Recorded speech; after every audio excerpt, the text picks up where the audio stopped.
le fait de devenir maman a été je crois l'un des premiers vrais rôles de ma vie qui s'est vraiment affirmé, où il y avait que moi qui pouvais le maîtriser et où je cherchais pas plus. Alors évidemment, t'es toujours en remise en question, comment je peux être une meilleure mère, plus patiente, plus dans la bienveillance et tout ça.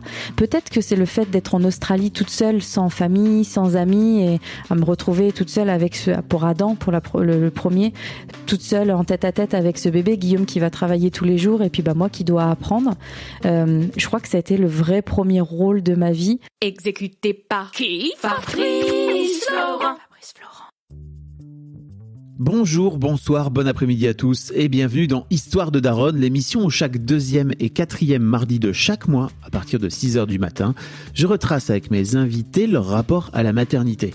Après avoir interviewé une bonne centaine de darons dans mon autre podcast Histoire de Daron, il était temps d'explorer l'autre face de la planète parentalité. Je suis Fabrice Florent, dans la vie je fais des podcasts d'interviews et de discussions et je crée des contenus. Si vous aimez cet épisode, allez donc écouter la bande-annonce de ce podcast pour en découvrir plus sur moi et mes autres contenus.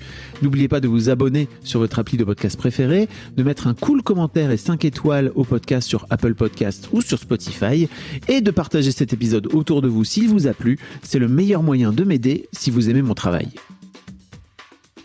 C'est cool de faire ça comme ça, en mode canapé. Oui. C'est mon secret. Qui c'est qui s'est assis sur ce canapé? Parce que t'en interviews pas mal.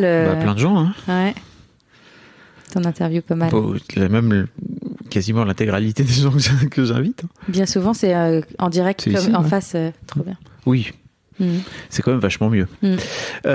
Élodie, donc, je suis très heureux de t'avoir à mon micro. Je suis très heureuse d'être ici. C'est très chouette.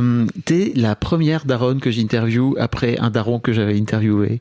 Donc tu es la femme de Guillaume, qui est alors pour les gens qui écoutent Histoire de Daron, vous êtes partis en road trip autour de l'Australie pendant 1 an et quelques. Ouais, c'est ça, fin 2020 jusqu'à fin d'année dernière.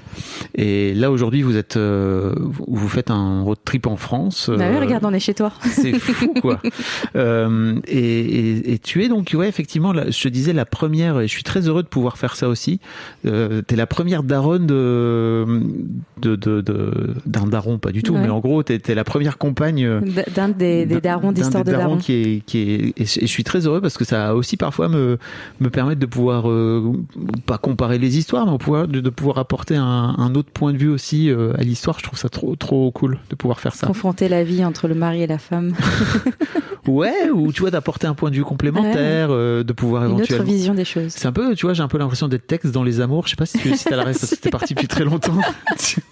Je me vois bien. Tu vois, où ça va peut-être que ce podcast va créer des problèmes dans votre couple, quoi, tu vois. Ou pas, non. Espérons pas, c'est pas mon objectif en tout cas, tu vois, mais de juste moi je pense jaune, eh ben moi je pensais bleu. Comment ça? Tu pensais bleu? C'est honteux. Bon bref. Et puis Guillaume ne voit pas les couleurs, donc du coup du coup en général on n'est jamais d'accord sur la couleur des choses. Mais... Ah bah oui, voilà. Il est vraiment il est daltonien. Léger, mais okay. C'est vrai que le vert, le bleu, le jaune, le orange, c'est toujours une grande histoire chez nous. Qu'est-ce que ça t'a fait d'écouter les épisodes de Guillaume? On a fait 2 épisodes avec Guillaume dans Histoire de Daron, extérieurement. C'est très rigolo comme question parce que le deuxième podcast m'a beaucoup moins surpris que le premier. Parce que le deuxième podcast était 1 an après notre départ. Et le deuxième podcast, je l'ai écouté comme ok, en fait, j'ai déjà entendu ce qu'il dit et parce que c'est bien le Guillaume que je connais et avec qui je vis au quotidien dans mes 9 mètres carrés. Le premier podcast, donc ça remonte parce que c'était il y a 1 an et demi. C'était en décembre 2020, je crois, novembre. Ouais, décembre. donc au tout début de notre voyage, et ça avait été intéressant de voir, d'écouter son point de vue parce qu'il avait abordé plusieurs sujets, dont la paternité, la naissance des enfants, la manière dont il est devenu père, la manière dont lui il a grandi vis-à-vis de lui-même et vis-à-vis de moi, et c'était intéressant d'avoir ce point de vue. Et c'est vrai que on en revient toujours autant, mais on prend le temps de rien des fois dans ce monde où on court sur tout. Et le fait de discuter dans le couple et vraiment de pouvoir se poser et de connaître l'autre, d'écouter l'autre, de savoir ce qu'il pense. voilà, c'est du coup le premier podcast a été une révélation sur ça en disant waouh, mais il y a encore ça faisait à l'époque 12 ans, 13 ans qu'on était ensemble, mais attends, il y a des choses je connais pas, que je connais pas, ouais. ton point de vue, la manière traumatisante, enfin sans que ce soit un trauma, mais qu'il a vécu la naissance vraiment des enfants, les premières années et tout ça, ouais, c'était intéressant. Et je mets un point d'honneur aujourd'hui à, c'est pas simple tous les jours, mais à vraiment communiquer. Et t'as la sensation qu'un an plus tard, dans le deuxième épisode, vous étiez rapprochés à ce point où, de ce fait-là, le temps que vous avez passé ensemble pendant cette année-là a fait que potentiellement la deuxième interview était plus fluide pour toi. Plus fluide pour moi parce que on a le temps dans le sens où on est ensemble, mais aussi on a le temps de se poser, de discuter. On fait des heures de route à refaire le monde tous les deux dans la voiture, où on a des vrais moments où on est juste posé et à observer ce qui se passe autour de nous. Donc du coup, ça permet une introspection sur soi-même, chacun de notre côté. Et c'est cette année qui vient de s'écouler permet vraiment l'échange. Et je pense que c'est la clé pour réussir ce mode de vie. C'est pas donné à tout le monde de vivre dans 9 mètres carrés et en mode nomade. Chaque jour, on sait pas où on dort le soir même. Mais Guillaume racontait que vous aviez croisé des couples qui se sont déchirés en fait pendant le voyage, quoi. Mais je pense que c'est comme toute expérience dans la vie. Nous, ça va être la vie nomade. Je suis sûre qu'on pourrait trouver d'autres exemples où d'un seul coup, tu te retrouves en tête à tête avec. Je pense qu'il y a des couples qui se sont déchirés pendant les confinements aussi. Se retrouver en tête à tête avec notre moitié. D'un seul coup, tu réalises que les moitiés elles s'emboîtent plus très bien et que on n'est plus si complémentaires que ça. Je cache pas que la période du voyage, il y a eu des hauts, il y a eu des bas parce que il y a des clashs par moment. Il y a du mal-être, ou il y a du questionnement, il y a des engueulades. Puis j'ai plus de porte à claquer quand je me dispute. Alors du coup, avant je claquais la porte de la chambre. Maintenant il y a plus de porte dans la caravane. Oui, donc, tu peux pas t'échapper. Non, tu peux pas t'échapper, sauf partir et marcher. Et voilà, mais donc t'es obligé de confronter le truc. Et puis dans 9 mètres carrés, tu peux pas te faire la gueule. C'est pas possible de se faire la gueule sur plusieurs jours. Il faut désamorcer le truc et parce que sinon c'est invivable. Donc ça aide beaucoup et je pense que ça nous aidera dans une prochaine vie parce qu'on n'est pas prêt pour la sédentarité aujourd'hui, mais on a des projets de sédentarité plus tard et ça nous aidera certainement.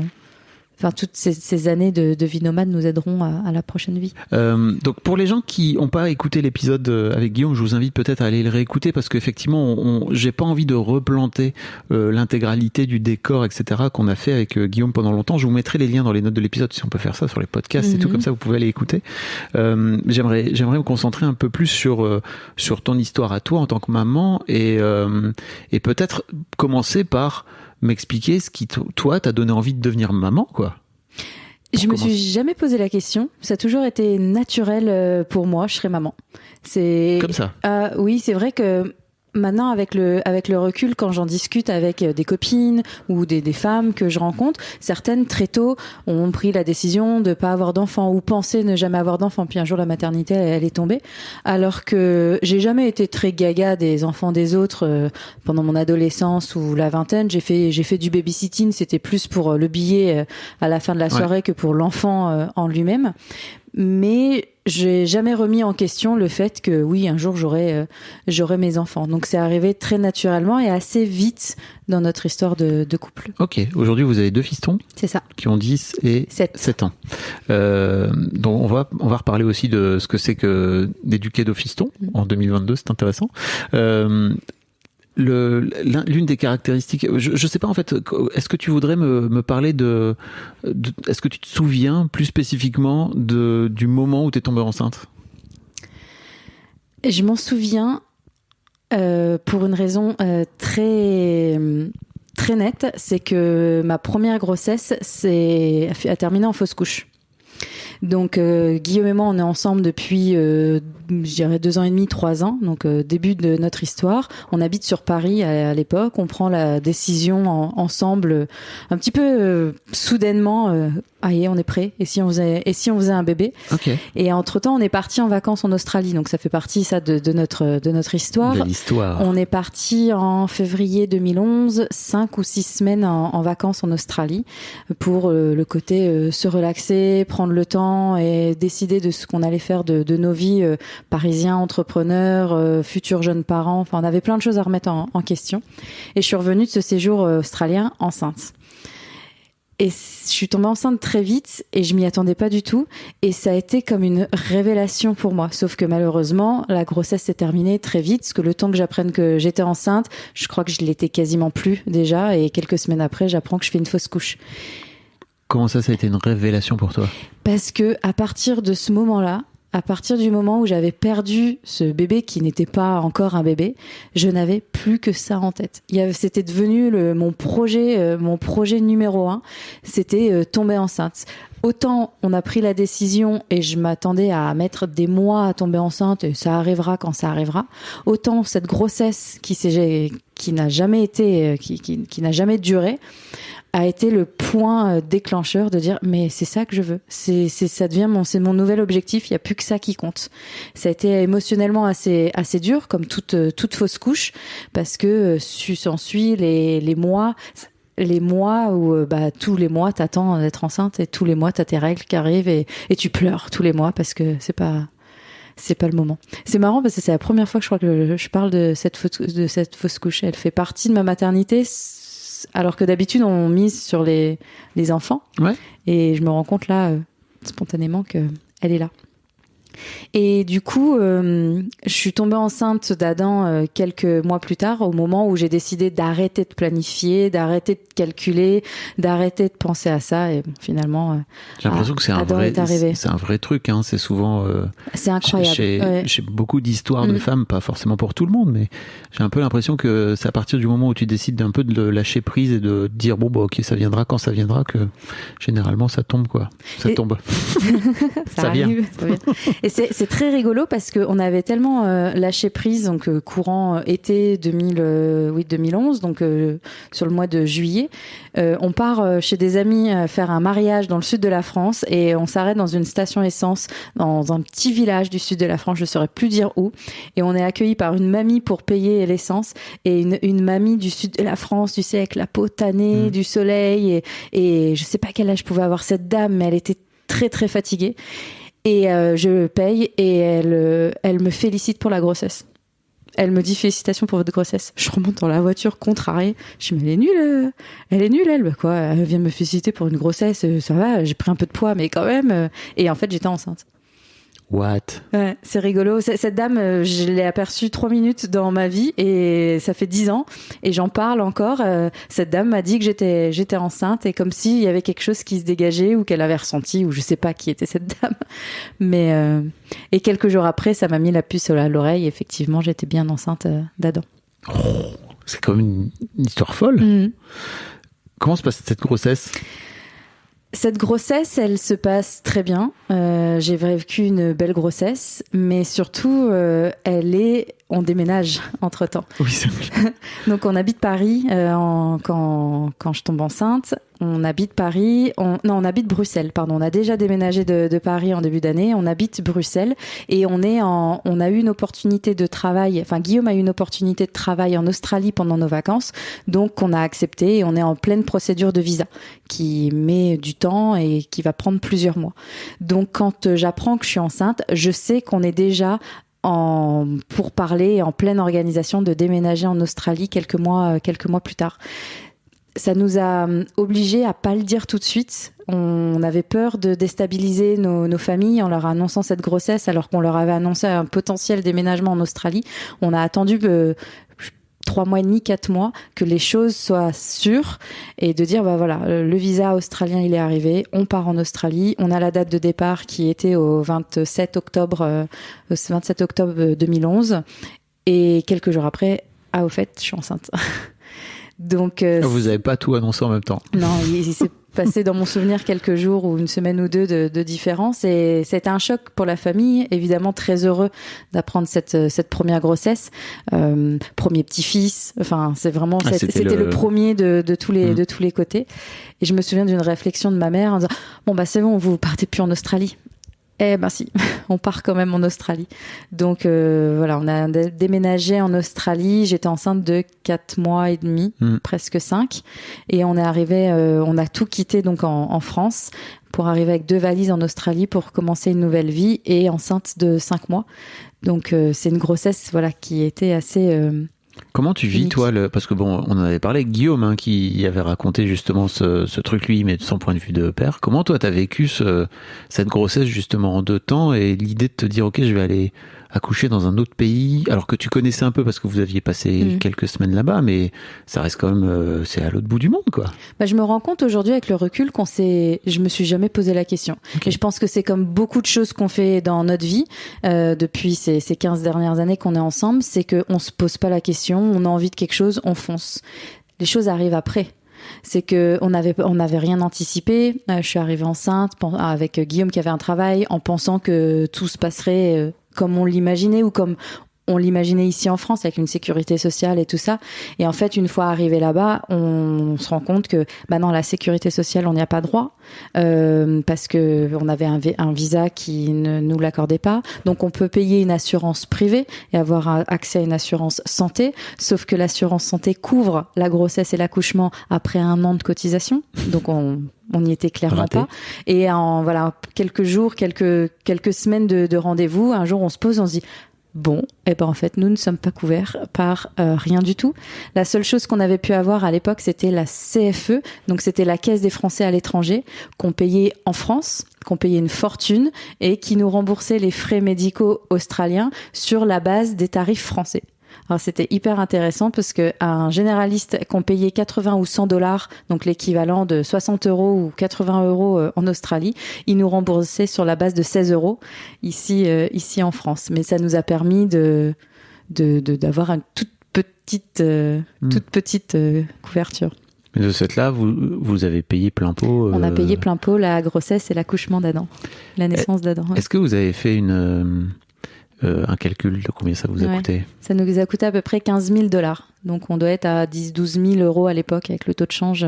Oui, quelque chose comme ça. Et c'était il y a 10 ans.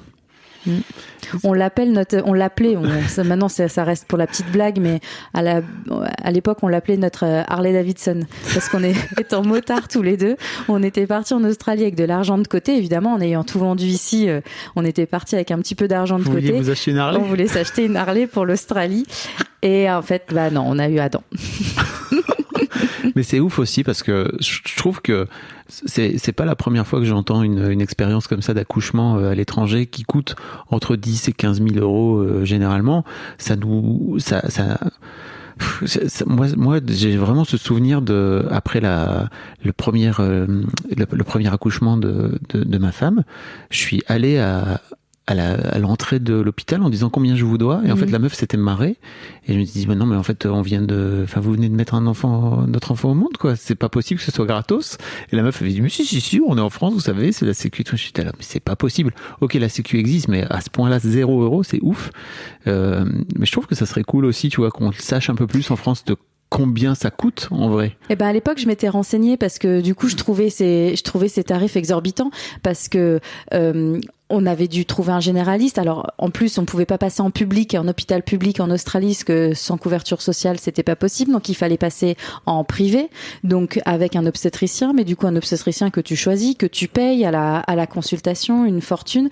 Et Guillaume, à l'époque, avait sorti un tableau Excel pour comparer tous les obstétriciens de la ville, parce que j'étais enceinte de 5 mois et personne voulait nous faire un prorata sur. C'était un management fee, donc un prix qui couvrait toute la grossesse. Et Guillaume était non mais quand même elle est enceinte de 5 mois, donc il y a plus de 9 mois de grossesse.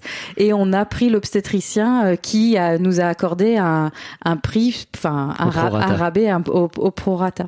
Et tout était calculé parce qu'évidemment la péridurale, elle avait un chiffre, c'était 800 $, je crois. Je me souviens Guillaume qui me dit péridurale, je l'avais fusillé du regard. Ok, péridurale. On peut s'en passer, hein, quand ça coûte 500 ou 800 balles, t'es là. Et tout me paraissait hors de prix et j'avais eu cette conversation, je crois que c'était avec une dame au téléphone de la CFE et qui avait rigolé et qui m'avait dit, mais vous savez, en France, les gens se rendent pas compte du prix, mais un accouchement en France, on est autour de 6 000, 8 000 euros par maman. Donc c'est quasiment l'équivalent à quelque chose près. Donc voilà, pour répondre toujours à ta question. Toujours un peu ce truc, tu vois, on devrait nous filer comme une facture en disant en fait vous devez payer 0 balles, mais juste avoir conscience que en vrai ça coûte entre 6 000 et 8 000 euros, quoi, tu vois, que t'aies un peu conscience de ce que c'est parfois d'habiter dans ce beau pays qui a certes des défauts, mais qui en a aussi notamment la sécu sociale qui est complètement ouf, quoi. Comment se passe l'accouchement pour toi ? On peut peut-être même parler de la fin de ta grossesse, parce que j'imagine que vous êtes en train de... La grossesse, très bien. Okay. J'ai vraiment un bon souvenir. Je pense que j'étais vraiment dans une mood où, de toute façon, j'étais heureuse d'être en Australie, on allait avoir un bébé, on avait une nouvelle vie, enfin, tout ce qui était les inconvénients ou les petits couacs, ça passait à côté, tu vois. Donc la grossesse, très bien, mais l'accouchement, pas du tout préparé. Alors ça, je le savais pas encore à ce moment-là. Pas du tout préparé, hyper médicalisé, le fait de passer par un hôpital privé avec un obstétricien. En gros, l'obstétricien, c'était bon, ok, vous voulez accoucher à quel jour, à quelle heure? J'étais non, laissez le bébé le temps au temps. Oui, mais je pars en vacances dans 2 semaines. Donc, si vous voulez, ils sont assez friands, les Australiens, les Australiennes, de l'accouchement programmé. Par césarienne, voilà, donc, c'est ça? Par césarienne ou par déclenchement. Par déclenchement. Ouais. Mais voilà, pour respecter un calendrier qui arrange les parents ou arrange le médecin. Au final, je suis pas rentrée dans ce truc-là, mais arrivée à la fin de la grossesse, au premier signe, donc Adam est né vraiment à terme, même à quelques jours après le terme, au premier signe de contraction, je suis allée à l'hôpital et l'obstétricien m'a fait comprendre qu'il partait en vacances dans quelques jours, si je pouvais accoucher aujourd'hui, ça serait sympa, comme ça il serait là. Et il m'a déclenché et je me suis pas rendu compte des conséquences qu'allait être un déclenchement. Qui en fait aujourd'hui avec le recul, c'est que le bébé était pas prêt à sortir. On m'a déclenché là parce que j'avais eu 3 contractions et que j'étais à terme, mais alors ça aurait pu être pire, mais entre le déclenchement et la naissance, il s'est passé 12 heures, quelque chose comme ça. Et puis au moment de l'accouchement, le bébé était pas du tout en bonne position, il arrivait par les reins, donc il avait la tête en bas, mais il était renversé, la tête de l'autre côté. Et puis le bébé ne sortait pas du tout, donc je me souviens de la panique un petit peu du cœur du bébé qui commence à ralentir et là et ce que je vais raconter, je le sais par Guillaume parce que moi j'en ai pas de souvenir, mais là le médecin qui sort les forceps et qui va chercher le bébé par les grandes spatules. Et puis j'avais eu la péridurale aussi qui avait été ultra dosée. Tout ça pour dire que l'accouchement se passe, le bébé est là, un petit peu défiguré, blessé par les forceps, la tête un petit peu en poire et moi, je ne sens plus rien. Je sens plus mes jambes. La péridurale avait été très forte, donc je reste alitée pendant plusieurs jours. Donc l'accouchement en lui-même, c'est plutôt réaliser après coup que ça avait été peut-être un peu sauvage quand même, et ça avait pas été très naturel. Ok. Aujourd'hui, tu le vis en te disant, ok, c'était un peu... Si j'avais pu faire les choses autrement, si j'avais été préparée autrement, dans ce côté un petit peu à la cool, on prend les choses comme elles viennent, j'aurais bien aimé être un petit peu mieux préparée à ce qui allait m'arriver, ce qui allait se passer dans mon corps, parce que c'est quand même pas rien de sortir un bébé de 3,5 kg. Et puis voilà, ça m'a valu... Je te crois sur parole, hein, tu sais, vraiment Ça m'a valu une déchirure, une épisio, et c'est les jours d'après qui ont été compliqués, de mettre 3 jours à ressortir du lit, à avoir des douleurs entre les jambes, mais pendant des jours à faire des bains froids. C'est vraiment très très compliqué. Mais comme on dit souvent, on oublie tout ça par le bébé qui est là, qui est en bonne santé et qui va bien, et c'est ça le plus beau.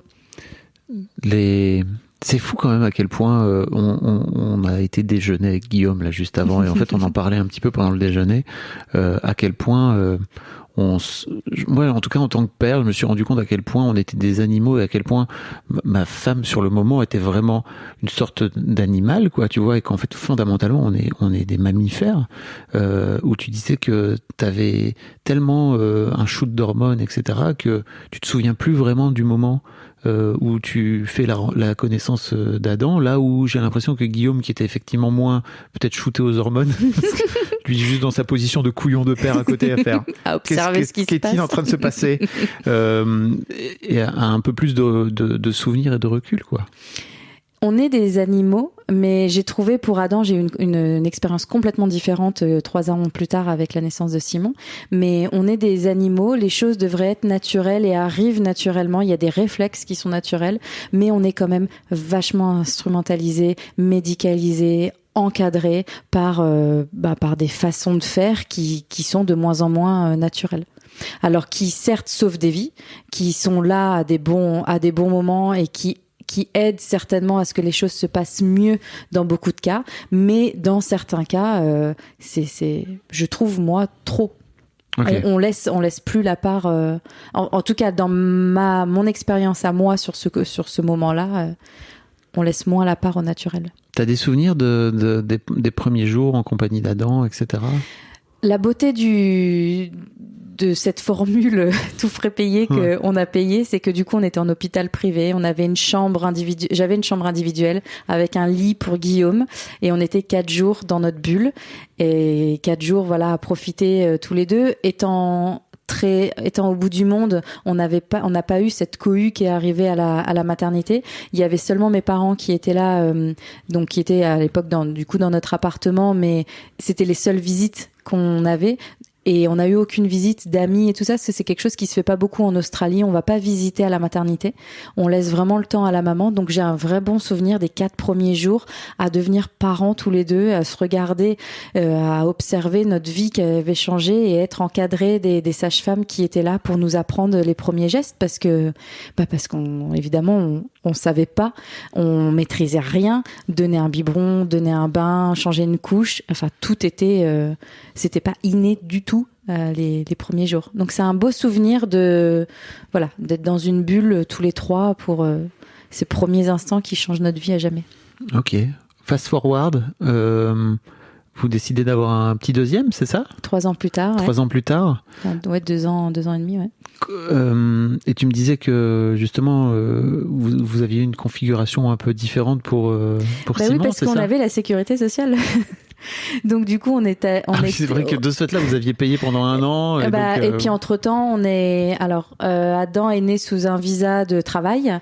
Entre-temps on a obtenu la résidence permanente. La résidence permanente donne accès à la sécurité sociale australienne et mon assurance privée me couvrait les frais annexes parce que je cotisais depuis plus d'1 an, mais on avait accès à l'hôpital public. Et du coup, j'ai fait le choix d'aller en public, sans obstétricien, un suivi sage-femme, quelque chose de beaucoup moins médicalisé. Alors là, pour le coup, j'ai jamais baissé ma culotte de toute la grossesse parce que tant que ça se passe bien, elles veulent rien voir. Elles veulent pas vérifier. On fait une écho. Seulement une écho pendant la grossesse et c'est tout, et ça laisse vraiment la place du coup au naturel et à vivre ses émotions, à vivre le changement du corps, à vivre le bébé qui grandit avec des suivis yoga, sophrologie, méditation, donc vraiment très naturel.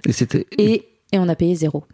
Ça compte aussi. Mais de ce fait-là, tu disais que tu t'étais pas préparée pendant la première grossesse, c'est-à-dire que tu n'avais pas fait de préparation à l'accouchement ? Non, j'en ai pas le souvenir. Je pense qu'on était arrivé tard en Australie. En France, j'avais l'impression que non, je ferais ça plus tard quand j'arrive en Australie. Puis une fois arrivée en Australie, j'étais déjà à 5 mois de grossesse. Donc le temps que tout se mette en place, au final, j'ai jamais fait de cours de préparation. Ok, donc là c'était la première préparation à l'accouchement finalement. Ah oui, et puis de par mon expérience 3 ans avant, j'étais devenue plus mature, j'avais grandi dans ce rôle de maman pendant 3 ans, donc j'étais plus sûre de moi, je savais ce que je voulais pas, donc j'ai eu un suivi d'accouchement ultra préparé, mais hyper naturel. Simon est né à 2 semaines, un petit peu plus de 2 semaines après terme. Donc il était vraiment et il je me était souviens bien cuit, quoi. Et les sages-femmes me disaient ça va, vous allez bien. À la fin, j'y allais régulièrement les 2 dernières après terme, tu y vas quasiment tous les jours, je crois. Et ils me disaient vous êtes sûr, vous allez bien, vous voulez pas un déclenchement? Et j'étais là non, il sortira quand il sera prêt et c'est lui qui décidera.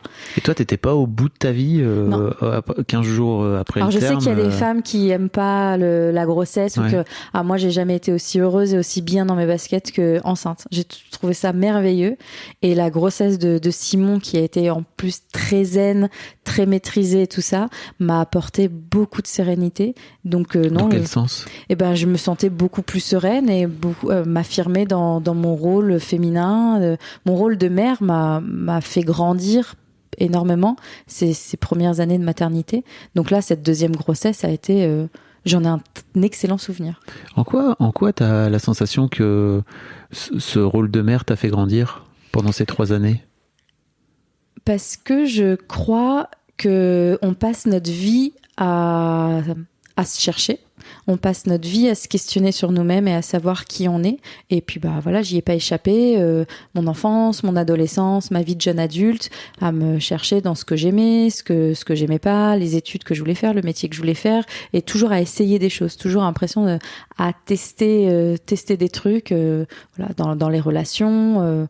Et c'est le fait de devenir maman a été je crois, l'un des premiers vrais rôles de ma vie qui s'est vraiment affirmé, où il y avait que moi qui pouvais le maîtriser et où je cherchais pas plus. Alors évidemment, t'es toujours en remise en question, comment je peux être une meilleure mère, plus patiente, plus dans la bienveillance et tout ça. Mais c'est le fait de devenir maman, peut-être que c'est le fait d'être en Australie toute seule, sans famille, sans amis, et à me retrouver toute seule pour Adam, pour le premier, toute seule en tête à tête avec ce bébé, Guillaume qui va travailler tous les jours, et puis moi qui dois apprendre. Je crois que ça a été le vrai premier rôle de ma vie qui a vraiment pris forme de manière concrète, quoi. Mais on est bien d'accord que tu étais par exemple entrepreneuse, tu racontais tout à l'heure à Paris, donc en fait tu avais aussi déjà mis une casquette. Ouais. Mais des casquettes, j'en avais plusieurs, mais j'ai toujours été dans la recherche de plus ou dans la recherche de mieux ou dans toujours essayer, tester, se comparer aux autres. C'est pas du tout le souvenir que j'ai dans mon rôle de maman. Mon rôle de maman, il s'est posé. D'accord. C'est trop intéressant. Et t'as la sensation que le fait d'attendre Simon, enfin, en tout cas, tu parlais de cette grossesse qui t'a amené en plus quelque chose, ça t'a effectivement amené un truc en plus? Eh ben, les 3 premières années de vie avec Adam, donc mes 3 premières années de maman, ont vraiment positionné mon rôle de mère, et ça a permis de commencer à ouvrir quelque chose dans mon esprit de qui je suis, ce que je veux et tout ça. Et l'arrivée de Simon 3 ans plus tard, donc avec de la maturité en plus et une réflexion supplémentaire, la grossesse et la naissance de Simon ont tellement été magiques que j'ai eu vraiment une concrétisation de savoir qui j'étais et ce que j'aimais, et ça a ouvert une période de ma vie droite dans mes bottes. C'est vraiment difficile à expliquer, mais aujourd'hui, à l'âge que j'ai, 35 ans et un peu plus, 35 ans et un peu plus, je suis... Quel âge? 36 et demi. Ouais, 35, c'est bien. Mais non, c'est pas grave, t'as 36 et demi. Mais à l'âge que j'ai aujourd'hui, j'ai jamais été aussi... T'as peur de vieillir? Non, mais j'ai pas envie de compter les années non plus, tu vois. Ah non, mais ok. Si je compte de 5 en 5, c'est bien. Non, mais je te pose cette question parce que je sais aussi qu'il y a un truc terrible quand on devient parent, c'est qu'on vit à travers nos enfants.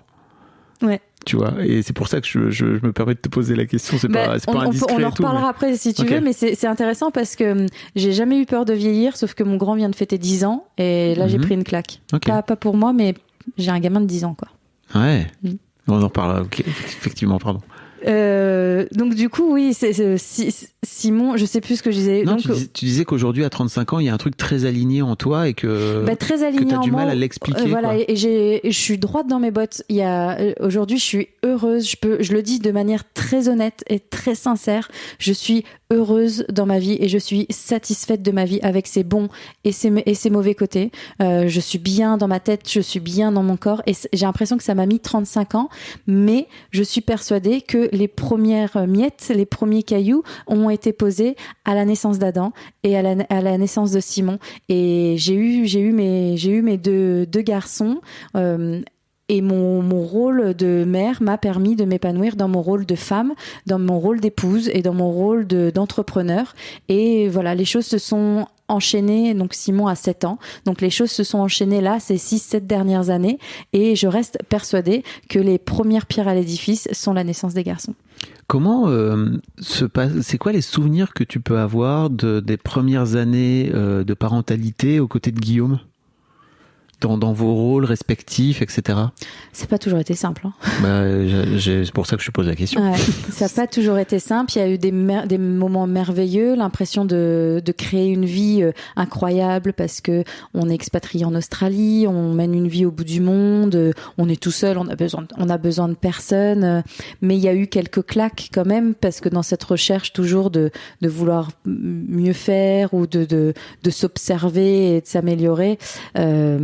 C'est pas simple le couple qui devient parent et la maman qui se focalise sur le bébé parce que tu peux difficilement, je pense, faire autrement. Le papa qui cherche sa place, le papa qui a parfois moins de patience que la maman ou la maman qui a l'impression d'être toujours parfaite et puis le jour où elle pète un plomb, t'as le mari qui la regarde du genre mais pourquoi tu pètes un plomb. Tous ces moments-là, parce qu'évidemment il y en a eu comme dans j'imagine tous les couples. T'as un souvenir en particulier d'un moment où tu dis de complications qui a peut-être pu être un... Oh oui, j'en ai quelques-uns. Guillaume qui part au travail toute la journée, moi qui suis à la maison avec Adam, qui a l'âge de 18 mois, 2 ans, tu vois, à l'époque des 2 ans, un peu ce qu'on appelle le terrible two, où commence un petit peu à se chercher ouais. Et puis être émotionnel et moi je passe ma journée avec Adam, je travaille pas les premières années en Australie, donc je passe vraiment mes journées avec lui à vouloir être une mère parfaite, à vouloir être sur tous les fronts, à vouloir tout faire et des activités, des balades et la sieste à telle heure et tout ça. Et puis au milieu de ça, le bébé qui pleure, qui est pas content, qui te retourne tout. Et Guillaume qui rentre le soir du travail, du genre tout va bien, qui a qu'une envie, c'est de se poser, profiter de sa femme et de son fils. Et moi qui lui balance le bébé dans les bras en disant je vais prendre l'air, je m'en vais avec les copines. Mais pourquoi tu pars avec les copines? Parce que j'ai passé la journée avec le bébé. Mais attends, t'es pas heureuse de passer la journée avec ton bébé? Si, bien sûr, mais toi tu vas être heureux de passer la soirée avec. Et voilà, c'est des moments un petit peu de décalage comme ça qui sont inévitables et qui obligent le couple à vraiment s'observer, s'écouter, se respecter et faire attention à l'un et à l'autre pour pas mettre le couple en péril. Et je pense que c'est inévitable avec l'arrivée d'un enfant, ça te retourne un petit peu quand même ta vie. Je crois qu'il faut le dire le plus clairement possible, en fait, c'est que c'est pour moi l'un des trucs les plus durs à vivre au sein d'un couple. C'est si vous n'êtes pas déjà solides l'un et l'autre pendant notamment les premiers mois, avec la fatigue qui va avec, etc. Ça peut être vraiment très très compliqué, quoi. Et on en parlait un peu au resto, mais Guillaume disait qu'il avait plutôt tendance lui à ne pas communiquer. Il vient de là aussi, tu vois. Il vient d'un excusez-moi de le dire, mais juste d'une éducation à la con de mec, à la con. Il a beaucoup travaillé, si vous avez écouté l'épisode, le mec s'est ouvert depuis ces dernières années, mais j'imagine qu'il a fait un chemin aussi, lui, par rapport à ça. Comment tu l'as vécu, toi, en tant que compagne et que coparent? Je pense que c'était des années assez lourdes émotionnellement parce que faut se trouver en tant que mère, en tant que nouvelle mère, se positionner en plus dans une société où on nous demande de nous positionner en tant que mère, en tant que femme, en tant que travailleuse. Donc il y a ça. Faut gérer le bébé, être sûr que les premiers besoins soient acquis, soient respectés, que le bébé est tout ce dont il a besoin, l'aider à évoluer. Et puis en plus, t'as l'émotion du mari en plus, l'émotion du mari dans son cocon à lui ou dans le relationnel avec toi. Oui, c'est assez lourd. Mais je pense que c'est Alors moi, qui suis très dans la communication, j'aurais tendance à dire, j'aurais bien aimé être au courant. J'aurais bien aimé que ma mère, ma grand-mère ou n'importe qui me fasse un cours sur la parentalité. Et Guillaume te dira, bah non, vaut mieux pas savoir parce que je suis pas sûre que tu fasses des enfants si t'en sais trop avant. Donc faut vraiment trouver la balance, tu vois, entre les deux. Est-ce qu'on a vraiment besoin de savoir tout ça? Est-ce que c'est pas mieux de se prendre un petit peu la claque et puis de trouver des solutions soi-même, de trouver des solutions adaptées à nous-mêmes ou au couple, parce que finalement si on avait trop anticipé, tu peux pas savoir comment exactement ça va se passer. On va t'apprendre un parcours et puis finalement avec ton bébé tu vas avoir un autre parcours. Tu dis, ah merde, j'étais pas prêt à ça. Donc mais tu vois, au moins des bases faut pas hésiter à se parler, faut pas hésiter à causer ensemble, etc. Pas de venir dire ok, en fait ton bébé il va faire ses nuits à tel mois, etc. et tout va bien se passer. Ça se passe jamais comme ça, mais au moins d'avoir des bases, tu vois, vous allez en chier, ça va être compliqué, va falloir parler. Mais ça reste la plus belle aventure de notre vie aussi. Et je pense que il y a quelques années, je crois que c'est sur un de tes podcasts d'ailleurs. Ah non, c'était sur une chanson. Ah, tu vas voir la comparaison. C'était sur une chanson de Ben Mazué. Ah bah oui. Ben Mazué qui a une chanson sur les gens qui veulent pas être parents. Je sais plus exactement. Oui, il a fait une chanson dans son dernier album Paradis sur les child free. C'est ça. Voilà. Et il y a quelques années, tu m'aurais dit pas avoir d'enfants, mais je les aurais montrés du doigt et j'aurais jugé, tu vois, 10 ans en arrière et aujourd'hui, j'ai beaucoup de respect pour ces gens-là et ces gens qui n'ont pas eu besoin de la parentalité comme moi par exemple pour s'affirmer ou pour se trouver. Et j'ai beaucoup de respect pour ces gens-là parce que la parentalité n'est pas pour tout le monde et l'expérience de parents, elle va être vécue de manière très différente selon les uns, selon les autres, selon la manière que tu as de gérer tes émotions, les difficultés, si t'es plus positif ou négatif, si tu vois le verre à moitié plein ou à moitié vide.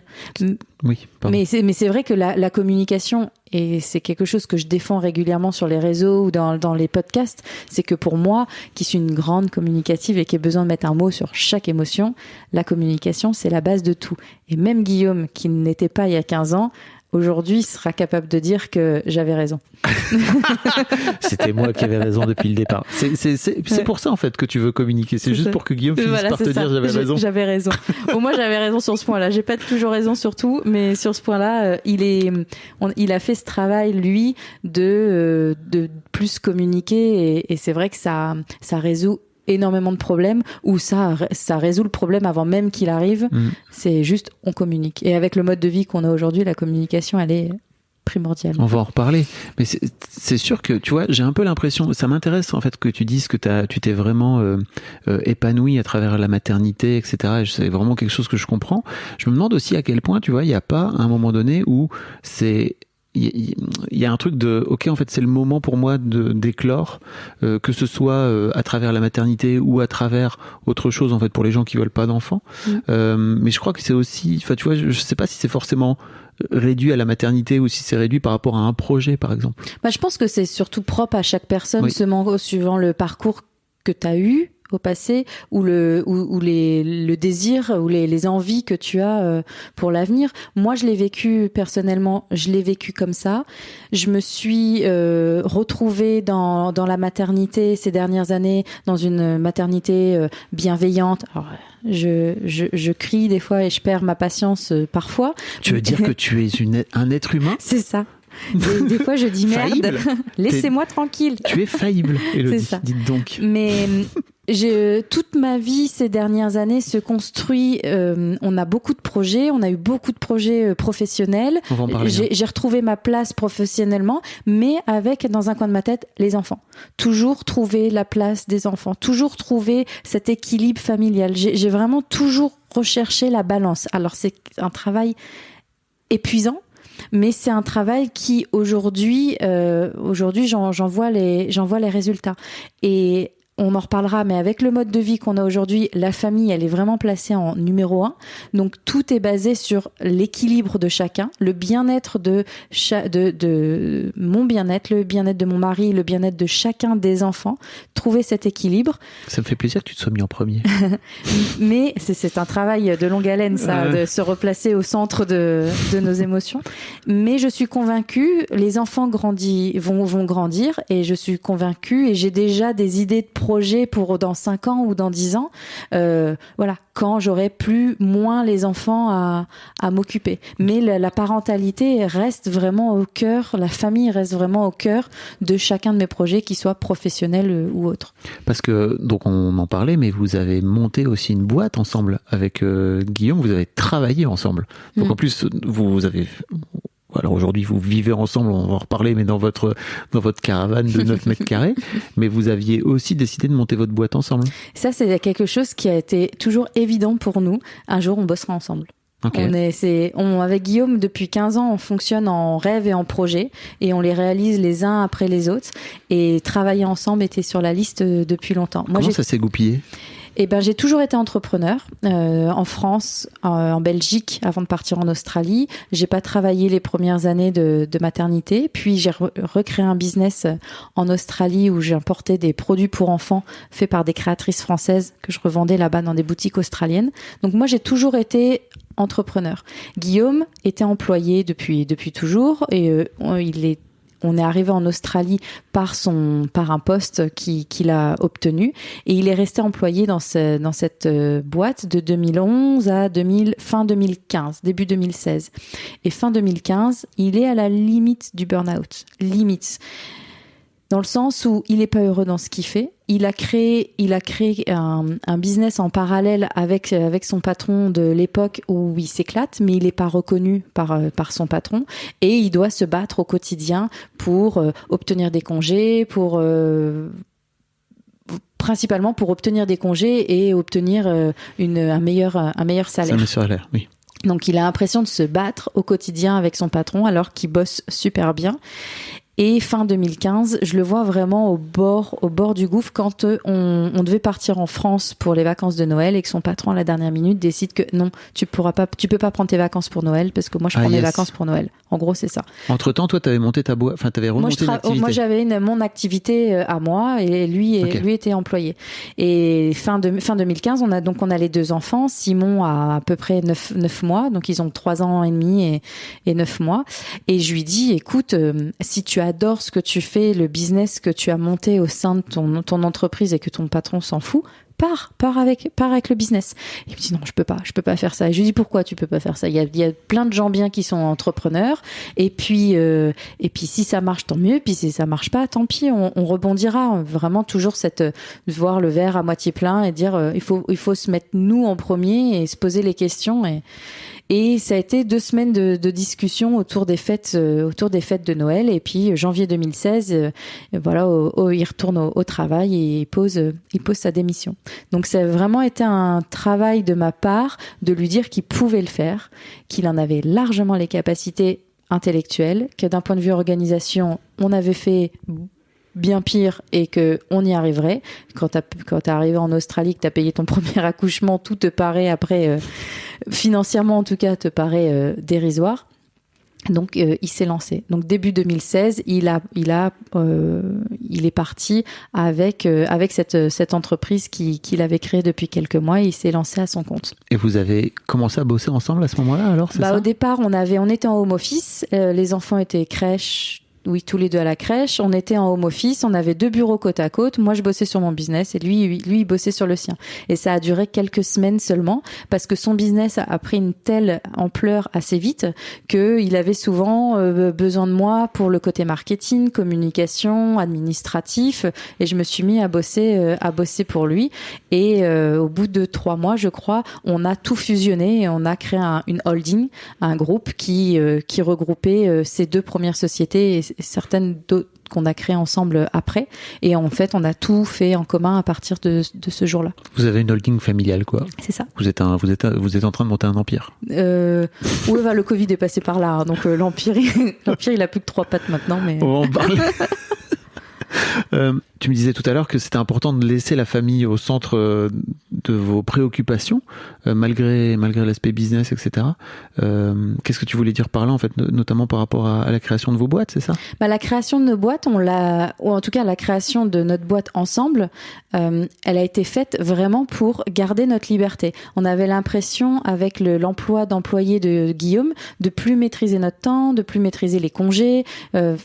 Guillaume pouvait pas forcément prendre une journée, un enfant malade, il faut garder un enfant. Moi j'avais mon entreprise entre-temps, donc le fait de devenir entrepreneur tous les deux, on l'a fait pour la famille, parce que on était au bout du monde, sans support familial, donc sans grands-parents pour nous aider ou tonton, tata, donc ça a été vraiment la raison pour laquelle on a décidé de devenir entrepreneur. T'as la sensation que le fait de pas avoir la famille, ça a changé autour de vous, justement, ça a changé fondamentalement votre approche vis-à-vis de vos mômes ? Je crois qu'on n'a pas eu le choix de les éduquer, juste Guillaume et moi. Point barre. Toutes les décisions, tout ce qui s'est créé autour des enfants était basé sur nous deux. Il y a les grands-parents ou Guillaume est fils unique, mais moi j'ai une sœur, donc ils ont une tata. Les grands-parents ou la tata n'a jamais mis le pied dans l'éducation de nos enfants, parce que il y avait pas la place avec la distance. Alors on a gardé des relations familiales, mais à distance, en arrivant en France une fois par an. Donc on était seuls, ouais. Et j'imagine qu'il y a une forme de solitude, effectivement, ok, donc en fait on n'a pas forcément d'aide, mais potentiellement aussi une forme de liberté, c'est-à-dire que t'as pas ta daronne qui vient te dire c'est comme ça qu'il faudrait faire, quoi. Je sais pas si c'est vraiment l'état d'esprit de... J'espère que ma mère écoutera pas ce podcast. Coucou. Mais c'est certain que quand on compare notre mode d'éducation par rapport à ma sœur ou par rapport aux copains, c'est sûr que la place des grands-parents on n'a pas eu le mauvais côté de la place des grands-parents, en fait. Et du coup, c'est hyper dur à accepter, parce que voyant les grands-parents qu'une fois dans l'année, que en France, quand on vient ou quand eux rendaient visite là-bas, on n'a jamais trop accepté, on n'a jamais été très ouvert à la critique, parce que on a fait sans. Pourquoi tu dis que c'est dur à accepter ? Pour eux, de leur côté ? Pour eux, de leur côté. Okay. Parce que dans leur rôle de grands-parents, autant nous, on a été seuls au bout du monde pour devenir parents, autant ça m'a mis plusieurs années, mais je comprends aujourd'hui que pour les grands-parents, ça n'a pas été simple non plus de devenir grands-parents de ces deux bouts de chou qui vivent à l'autre bout du monde. Bon, là, ça fait 6 mois qu'on est en France et on est très heureux de voir que on a réussi à créer de toute façon ces 10 dernières années une vraie relation. Ils savent qui sont leurs grands-parents, ils ont un vrai amour, un vrai échange, parce que les enfants parlent français, c'est un point important, parce que beaucoup d'enfants expatriés, des fois, il y a un problème de langue avec les grands-parents. Donc on a réussi à créer ce lien, mais c'est un lien spécial et c'est un lien unique. Et ça, pour nous, il était évident parce que c'est nous qui l'avons choisi. Je pense que pour les parents, ça a mis des années à accepter ce côté un peu différent dans leur rôle de grands-parents. Oui, vis-à-vis de leurs autres petits-enfants qui étaient plus proches d'eux, j'imagine. Ou de leurs amis qui ont des petits-enfants tous les mercredis et tous les dimanches midi. C'est sûr que ça doit changer. Parlons Covid. Donc Guillaume racontait que vous aviez décidé post-Covid de tout bazarder, votre vie en gros, et de mettre ce qui restait de votre vie dans un garde-meuble, votre chien, vos enfants, et puis tout le monde dans une caravane, une petite caravane et une voiture, et hop, c'est parti. Et hop, c'est parti. Ouais. Comment j'aimerais bien avoir ta version à toi de l'histoire de cette histoire, quoi, globalement. Alors, quand Covid arrive, début 2020, ça fait 4 ans qu'on est entrepreneurs tous les deux et ça fait 4 ans qu'on court après la réussite, le succès, l'argent et qu'on l'obtient. Je pense que début 2020, on est au summum de notre réussite. On est à la tête de plusieurs entités en Australie, dont une start-up qui cartonne en Australie. On vient de gagner un award pour sustainability, pour développement durable. Oui. On vient de gagner un award fin 2019 pour développement durable. On travaille main dans la main avec le gouvernement. Donc on est vraiment début 2020 au summum de ce qu'on a pu réussir professionnellement. Toujours dans une petite boîte où vous êtes que tous les deux? Alors la start-up est un peu plus grosse. La start-up a des employés, des investisseurs, des bureaux en ville. Donc on a vraiment réussi à développer quelque chose comme on imaginait la réussite professionnelle. Et on en est très fiers. Et on est vraiment, je pense qu'on est au top du top de là où on peut être. Et toujours en couple? Toujours tous les deux, ouais. Okay. Et à se compléter énormément, à vraiment beaucoup s'écouter, garder la famille au centre. Alors c'est un petit peu moins simple parce que du coup on travaille énormément, mais on s'organise. Guillaume part très tôt le matin au bureau et moi je m'occupe des enfants en matinée et puis après je rejoins Guillaume au bureau et Guillaume rentre dans l'après-midi récupérer les enfants à l'école pour faire les activités, les emmener au foot ou tout ça, et moi je fais la partie soirée du côté sociable d'une start-up qui doit être de toutes les fêtes et être partout. Donc voilà, Guillaume commence très très tôt le matin avec les réunions au petit-déj et moi je finis avec les soirées. Mais vu qu'on se voit la journée et que moi j'ai mes moments avec les enfants le matin, lui avec les enfants l'après-midi, et que si un jour on n'a pas envie de travailler parce qu'on a envie de se concentrer sur les enfants ou juste de travailler à la maison, on est libre de faire ce qu'on veut. C'est un rythme qui nous convient, mais c'est un rythme qui est épuisant, vraiment épuisant. On s'en rend pas encore compte, sauf que la pandémie arrive et qu'on se retrouve plus d'école, plus de boulot en confinement à la maison, et là la pression elle retombe et on passe 10 semaines en confinement, et ce qui aurait pu être ce qui était la frayeur de beaucoup d'entrepreneurs pour nous, parce que les business ne tournaient plus du jour au lendemain en février-mars 2020, et on a vécu ces 10 semaines de confinement mais comme un long moment de tranquillité, et à vraiment profiter du temps en famille. Alors du temps en couple on en avait, mais pas du temps de qualité comme ça. Ça faisait des mois à cette époque que Guillaume me disait « Attention, on n'est plus un couple, on est des collègues, parce que on s'entendait très très bien au travail, mais il y avait que le boulot et les enfants qui comptaient. » Et là, le confinement, ça a été une révélation. Cette vie au ralenti, profiter du temps à la maison, les mains dans la terre, à faire un potager, comme beaucoup. Et au milieu, fin du confinement, on se regarde et on se dit, on peut pas revenir à notre vie d'avant, parce que j'ai l'impression qu'on a mis 35 ans à se trouver, et là on y est, on a trouvé un truc qui nous plaît.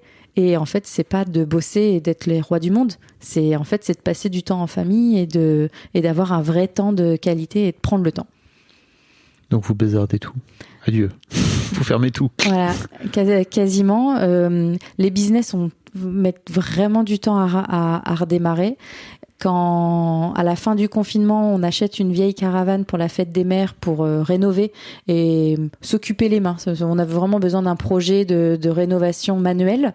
Donc, on achète cette caravane pour s'occuper, la rénover, pour partir en vacances en week-end. Ah ouais. C'était le projet du confinement qui est arrivé un jour en détour d'une soirée. C'est quand même une caravane, c'est pas anodin, quoi. Mais bon. En fait, on cherchait un van. Dans l'idée, on cherchait un van depuis 1 an ou 2 parce qu'on avait fait plusieurs vacances en Australie où on louait des vannes et on trouvait pas de van à acheter. Et un jour, au détour d'une soirée, tous les deux, pendant le confinement, Guillaume, il me dit, pourquoi on s'enquiquine avec un van? Je suis pas mécano pour un sou, on va acheter un vieux véhicule. S'il y a un problème moteur, je sais pas y faire. Je préférerais garder une vraie bonne voiture, et on a qu'à acheter une vieille caravane à la rigueur. Et on a cherché les vieilles caravanes, on est tombé sur cette caravane, on a été la voir, on l'a achetée, on l'a ramenée, point. Voilà. Comment la vieille caravane, elle est arrivée L'histoire de chez la vieille nous. caravane. Ouais. Et puis, donc, confinement, on décide de changer de vie. Et pour le changer de vie, on prend la décision de tout vendre, de quitter notre grande maison de rêve australien. Parce que pendant le confinement, on s'est bien rendu compte qu'on n'avait pas besoin de si grand, qu'on vivait vraiment une maison de 300 mètres carrés, c'est ça? Ouais. On vivait dans à peine un tiers, quand les enfants partageaient une chambre, nous, notre chambre, la cuisine, et puis voilà, c'est fini. Quand tu dis un tiers, t'es large en plus, hein. Donc, on décide le premier projet, il est immobilier. On décide d'acheter un terrain et de faire construire une maison, une toute petite, une tiny home en autonomie. Voilà, c'est le projet d'être en autonomie sur la maison, en énergie, d'en faire des potagers. Sauf que courant 2020, on a 2 projets immobiliers qui se cassent la figure pour différentes raisons et qui se font pas. Sauf que nous, on a tout bazardé, on a tout rendu, on n'a plus la maison et on arrive à octobre 2020 avec cette date du 11 novembre. Où 11 novembre, on doit déménager de la maison et on n'a toujours pas de nouvelle maison. Et là, on le prend très à la cool, je me souviens, et je dis à Guillaume, écoute, t'as 5 semaines pour la caravane, finir les travaux de la caravane, parce que je pense que ça va devenir notre nouvelle maison de transition, parce que dans tous les cas, on n'a pas le choix, faut déménager. C'est toi qui as cette intuition. Oui, je lui dis, finis la caravane était en cours de rénovation, je lui dis, finis cette caravane, parce que ça va nous sauver pour la transition. On met tous les meubles en garde-meubles, on finit la caravane, et on prend la route avec la caravane, en se disant, allez, on part quelques semaines, on prend le temps, on prend des longues vacances. Les enfants étaient déscolarisés depuis le confinement, ils étaient jamais retournés à l'école, donc on avait vraiment cette liberté. La start-up avait quasiment coulé à l'époque. On n'avait plus d'employés, on n'avait plus de bureau, on n'avait plus tout ça, donc il y avait plus que nous, les enfants à la maison et la caravane. Donc on a tout quitté et le 11 novembre, nous voilà partis pour quelques semaines avec la caravane. 1 an et demi plus tard, MDR. 1 an et demi, mais non. C'est ça fait un an et demi, ouais. Waouh. Ok. Comment,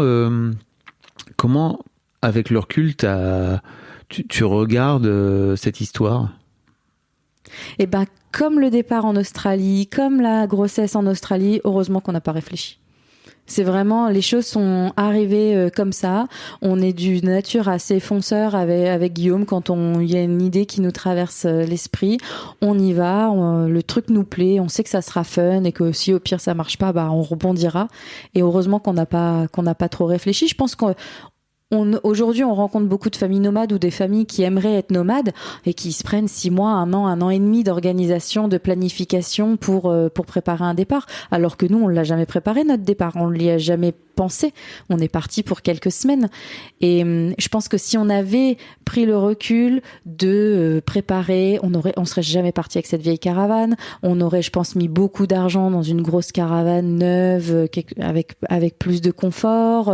Et puis peut-être qu'on serait pas parti, parce que si tu commences à te poser les questions de ce qui va t'arriver, peut-être qu'on serait pas parti. Donc voilà, comme le reste, on n'y a pas beaucoup réfléchi.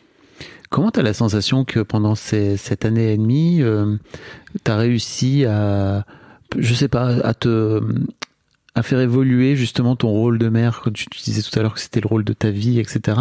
T'as la sensation que ça a accentué justement cette idée que c'était vraiment le truc de ta life avec le recul?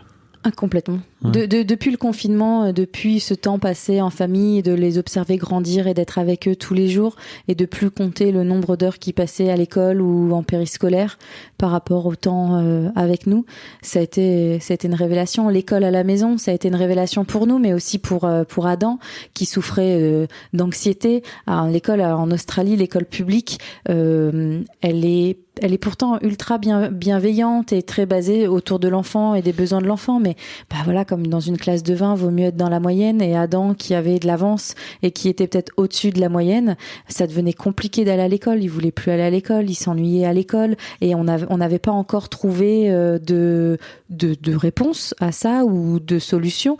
On était juste au début, alors que l'école à la maison, l'anxiété est partie, sa nervosité est partie, et on a retrouvé à l'époque un petit garçon de 8 ans complètement sain, serein et bien dans ses baskets. Donc tout ça mis bout à bout, c'est une révélation. Donc du coup, cette vie en caravane qui à la base pour quelques semaines de vacances, puis au bout de quelques semaines, on se dit non, on n'a pas envie de rentrer, acheter un terrain, construire une maison. Bon, non, pas tout de suite.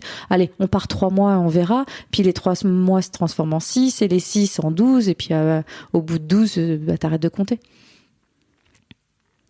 C'est tout. Ouais, c'est aussi simple que ça. C'est...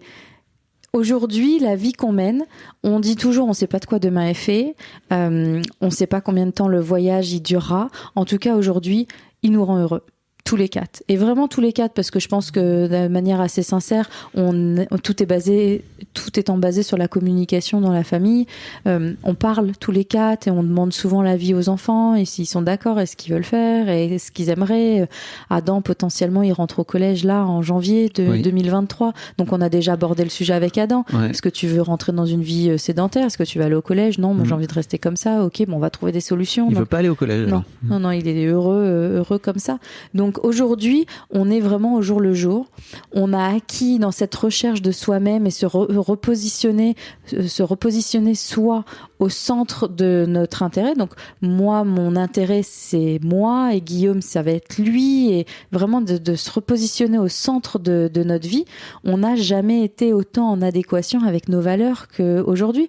Aujourd'hui, on vit une vie très simple, hyper minimaliste, complètement dans la déconsommation, mais c'est une vie qui est riche en épanouissement, qui est riche en aventure, qui est riche en moments en famille. Et du coup, on n'a jamais été aussi certain de notre mode de vie. Il évoluera certainement, mais il évoluera comme nous, on évoluera. Et en tout cas, aujourd'hui, on vit et on arrête de subir. Comment t'as fait pour faire ce chemin, toi, personnellement, ok, en fait, la Startup Nation, la réussite, la grande maison, etc., à arriver à cette conclusion aujourd'hui qui est, en vrai, dans une caravane, on est très bien, quoi. Les choses se sont faites progressivement et naturellement. C'est un choix. C'est pas quelque chose qu'on a subi. C'est pas comme si on avait fait faillite et que d'un seul coup on avait tout perdu. Ça aurait été certainement plus difficile à digérer. Là, les choses étant arrivées comme ça a juste été évident qu'on a passé des années à cette course au succès, alors qu'en fait, on n'a pas besoin d'autant. Et on en parlait d'ailleurs pendant notre repas à midi, c'est que on nous éduque dans ce côté réussite scolaire, il faut avoir des diplômes, il faut avoir un bon boulot, il faut bien travailler et puis gagner beaucoup d'argent, mais plus tu réussis, plus tu gagnes de l'argent, plus tu vas en dépenser, plus ton confort de vie évolue en fonction.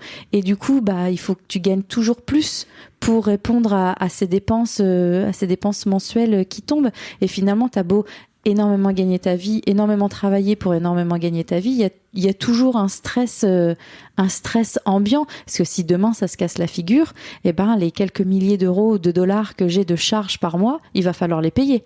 Alors que là, dans cette vie-là qu'on a choisie et qui nous paraît aujourd'hui évidente, tout est redevenu à échelle ultra minimaliste. J'allais dire humaine, mais c'est vraiment le minimal vital dont on a besoin. On est sorti de ce besoin de consommation, on n'a pas besoin de matériel, on n'a pas besoin d'acheter, on n'a plus besoin de posséder. D'ailleurs, on a gardé, quand on est parti en 2020, on a gardé nos meubles en garde-meubles parce qu'on était censé partir que pour quelques semaines. Et au bout d'un an, qu'on a pris la décision de continuer de voyager, on est rentré à Brisbane. On a ouvert le garde-meubles qui était fermé depuis 1 an et parce que Guillaume m'avait posé la question quelques semaines avant au fait, ça nous coûte combien ce garde-meubles? Et j'avais sorti, on avait le garde-meubles plus des chevaux qu'on avait gardés Des chevaux? Ouais, dans la maison d'avant, on avait une jument et un poney qu'on avait décidé de garder pour la prochaine maison. Et quand il m'a demandé le prix du haras et le prix du garde-meuble qu'on venait de payer à l'année, on s'est dit, mais je crois qu'on était à 15 000 $. Donc 15 000 $, on doit être à 9 000 euros sur l'année. Et là, on s'est dit, mais attends, c'est complètement ridicule. On est là à vivre dans une caravane de 1986 qui a des trous partout, qu'on est tout le temps en train de réparer ou de rafistoler, de 9 mètres carrés. On n'a plus rien. Mais à côté de ça, on paye une fortune pour des objets que on va certainement plus jamais réutiliser. De votre ancienne vie, quoi. Donc on est rentré. Ça a été dur de se séparer de ça? Pas du tout. Ouais. Je pense que ça aurait été plus dur 1 an avant, parce que le choix, le tri de nos affaires pour rentrer dans le garde-meuble, ça a été déjà quelque chose, pour rentrer juste dans, je crois que c'était 20 mètres cubes, 15 mètres cubes, quelque chose comme ça. Mais 1 an après, quand t'as vécu 1 an dans une caravane et que t'as pas eu besoin de tout ça, et que tu sais que de toute façon c'est assez remplaçable, un canapé, une table, des chaises, ou un an après, on a ouvert le garde-meubles et Guillaume et moi, on a quelques copains qui sont venus nous aider les premiers jours. Et sinon, en quelques week-ends, je crois en 3 week-ends, 4 week-ends, avec Guillaume, on avait vidé, vendu, donné, jeté et on n'avait plus rien. On a gardé quelques boîtes qui sont aujourd'hui chez un copain à Brisbane, quelques boîtes plastiques avec les albums photos, les souvenirs des enfants, enfin voilà, pour garder quand même des souvenirs. Mais on est reparti de Brisbane, donc c'était là en octobre 2021, avec plus rien de matériel. Notre vie se résume à nous 4, la voiture et la caravane. Donc là, ça fait 6 mois que vous êtes rentré en France. Ouais. Vous repartez le mois prochain. Vous allez finir votre tour, c'est ça? Ouais. De l'Australie. On est arrivé en France un petit peu j'ai perdu mon grand-père au mois de novembre. On était dans une situation pandémique où toutes les frontières étaient fermées. Surtout l'Australie. On pouvait pas à l'époque, fin 2021, c'était il y a 6 mois, on pouvait pas sortir et rentrer en Australie. On a dû demander une dérogation spéciale avec des papiers, des traductions et tout ça pour faire état du décès de mon grand-père et du besoin de rentrer en famille. Et on s'est fait accorder cette mesure exceptionnelle avec une condition sine qua non de OK, mais il faut partir 3 mois. J'imagine que c'est pour éviter le nombre de demandes de dérogation et qu'il y ait trop de gens qui essayent. Donc voilà, on est parti pour 3 mois. Quand on arrive à l'agence de voyage pour booker les billets d'avion, elle a rigolé parce que elle avait aucun billet retour, elle avait aucun avion retour qui atterrissait sur le pays avant avril. Et voilà, de fil en aiguille, on est là jusqu'au début juin. Et donc là, vous avez un peu fait le tour de France, c'est oui, ça? Parce que quand on est arrivé en France pour retrouver évidemment la famille, ma grand-mère et tout ça, on s'est dit, mais attends, on est de Bourgogne. Alors on adore la Bourgogne, on adore la Bourgogne aujourd'hui, qu'on vient de redécouvrir. Mais on s'est dit, 1 an de vie nomade en Australie en caravane, 6 mois sédentaire en Bourgogne, ça va pas être possible. Donc on est arrivé avec cette idée surtout en plein hiver. Surtout en plein hiver. Donc on a acheté un camping-car début décembre, et ce qui nous a permis d'entamer un tour de France de décembre au mois d'avril. Et de faire ça en famille alors on est super ravis de l'avoir fait en hiver parce que du coup on a une expérience camping-car dans le Jura, en Savoie, en Suisse, à la neige, les enfants ont skié pour la première fois. On a pu prendre le temps de faire un tour de France. Ça fait 10 ans qu'on est parti de France, même si on rentre tous les ans, an et demi, on rentre quelques semaines. Donc il y a des gens, des cousins, des copains qu'on n'avait pas vus depuis des années. Là on a vu quasiment tout le monde ces 6 derniers mois parce qu'en Tour de France on a été voir tout le monde, et puis on a redécouvert la France avec les enfants, par la culture, l'histoire. Vous avez fait les châteaux. On a fait les châteaux de la Loire, on a fait Carcassonne, on a fait tout plein d'endroits symboliques. Et c'est une chouette expérience. Et donc là, retour en Australie, et Zou... la voiture et la caravane nous attendent, et on a tout l'ouest australien qu'on n'a pas fait encore. Quelle est la suite alors ?